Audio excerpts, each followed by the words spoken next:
Okay, back with you on the Bronx Buzz.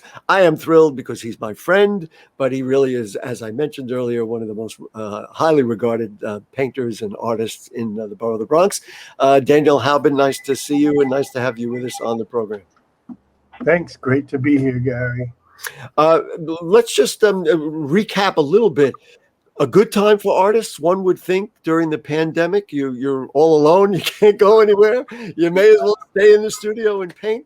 What's it been like for you? I wouldn't, quite characterize it as a great time for artists, and I can't speak for anyone but myself, but I can say that those of us who have studios and have been able to spend a good deal of time in them during this COVID period are very fortunate.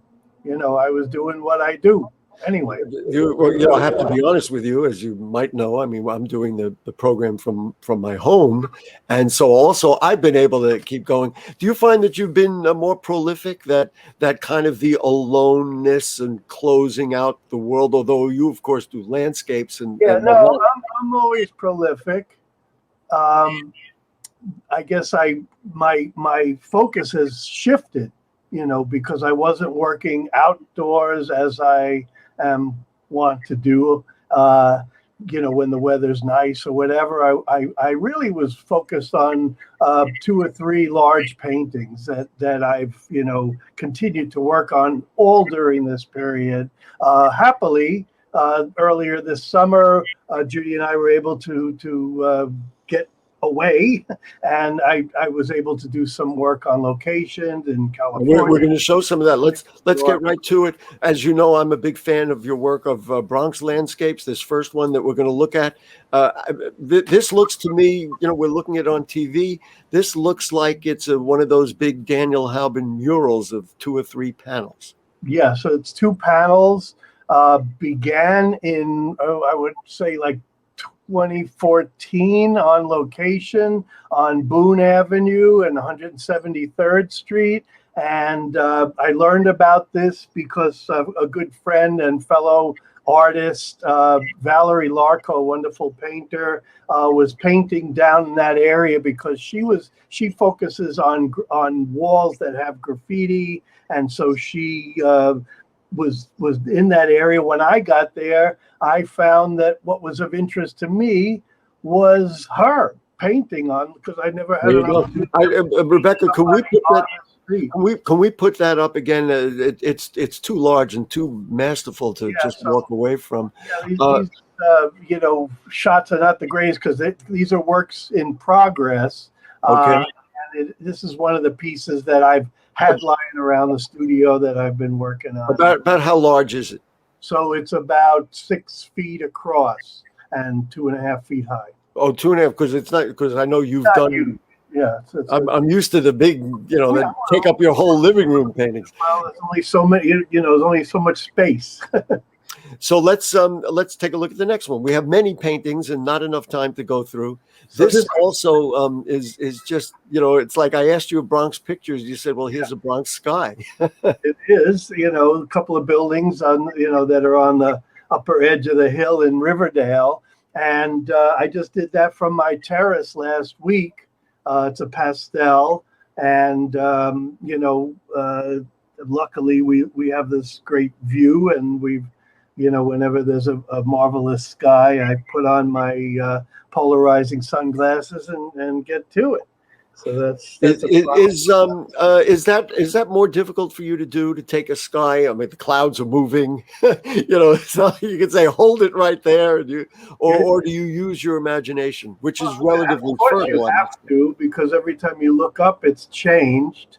And you have to know what kind of atmospheric situation we're in, how fast are the clouds going to be changing. But it's its own challenge. But I love clouds. I always say if I created my own art school, Hauben Institute or whatever, I would have a semester on sky, a semester on trees, a semester on water, each one of whatever subject you're working.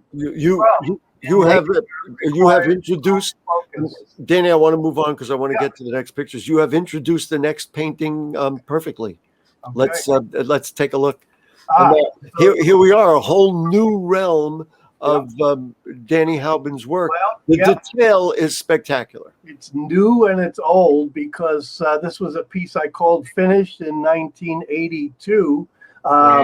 And then it was hanging in a friend's apartment for 10 years.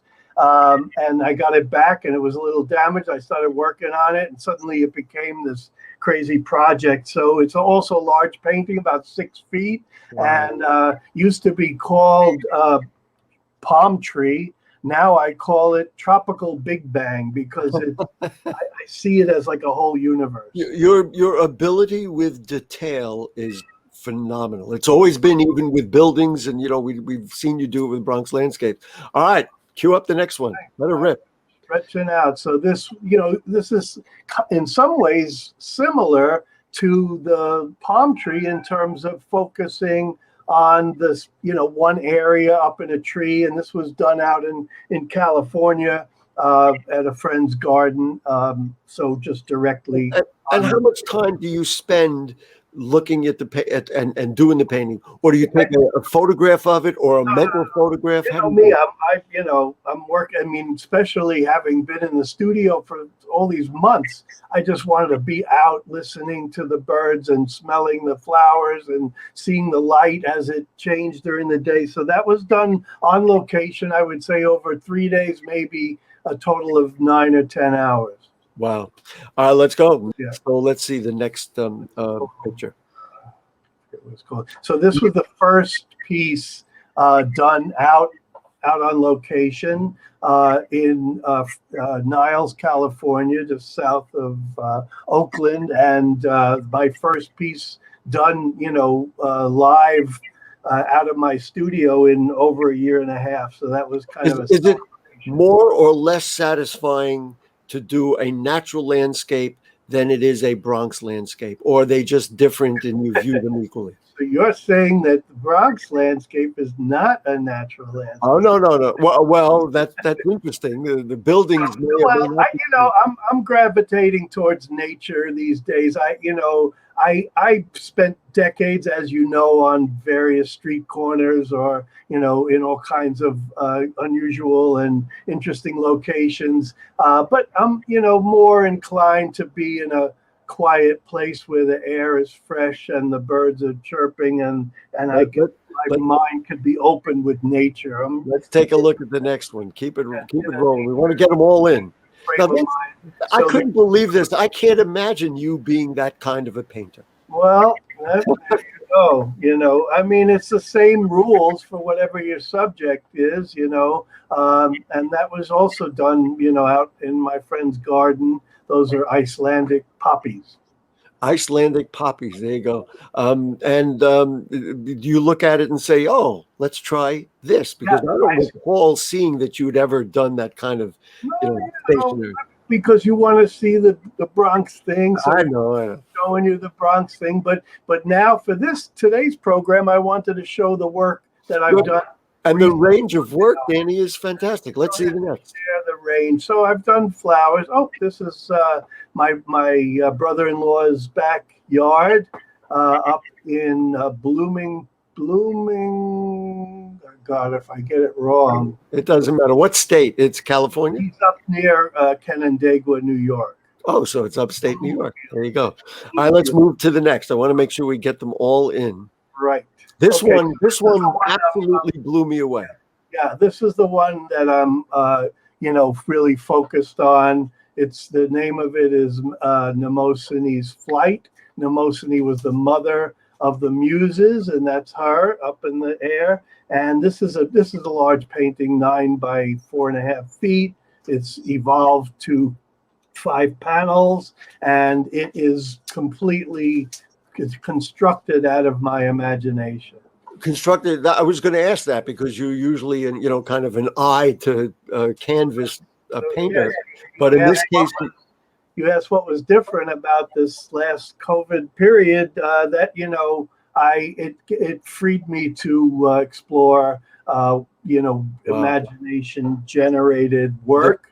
And that's, it's the first big piece of its kind that I've done like that. Wow, so. Fantastic. Who's going to get that in their apartment? It's going to be their apartment. It's huge. Yeah, really. Well, all right, let's see. We got 2 pictures left. Let's see the next. So I think these are details from that painting. Oh. And so, they started with this theme of mushrooms. Mushrooms took flight and became jellyfish. And now there's people in pods and all kinds of stuff. It's all about like the world, nature generating and diffusing. And I think it's really, it's really Daniel Hauben admitting that he's a child of the 60s. I think that's what it is. And the story is that when I was in art school in the 80s and I was doing this kind of work at night, but by day I was doing my little park scenes or window views, my teacher said, "Oh no, you're all over the place. You can't do all this." Yeah, right. Like who makes the rules? I'm a Gemini. I'm sorry. I've always called myself a closet surrealist, so maybe I'm. Well, maybe you're finally getting there. All right, we got 1 painting left. Let's see what the last one is. Oh my goodness, Danny, this work is so wonderful. This is another detail from that Mnemosyne painting, but I really wanted to share the details because there's a lot going on. How large is that painting? Yeah, 9 feet by 4.5 feet high. All right. So what should I ask? What's next, or we just need to give you a little more time by yourself alone in the room? Well, you'll come up with something. I'm not sure, but you never know. But I'm still working on all those big pieces. The palm tree, Mnemosyne. I'm still going for it. I don't know where it's going, but all right. So I'm going to put words in your mouth. Advice to other artists, which you would never do. Take advantage of this time and use it, right? Be as prolific as you can. Let your imagination go. Let your talent go, right? That's what we've done here this evening. Couldn't have said it better. Well, that's why they hired me to do the talking. Danny Hauben, all the paintings are for sale, we assume? Oh, absolutely. Yep. So you go to, what's the website? Website is danielhauben.com. Easy enough. Danny, thanks so much for joining us. It's always a pleasure. I saw them out there and I said, I got to get them on the show. So you keep working. We'll keep having you on the Bronx Buzz. Thank you, Gary. Great. All the best. All the best to you too, and to Judy. And guess what? What a wonderful show this evening. We met a new reporter and one of our old-time friends who's a tremendous Bronx artist. And we celebrated the Bronx, as we always do in the Bronx Buzz. Guess what? We'll see you next week. Good night.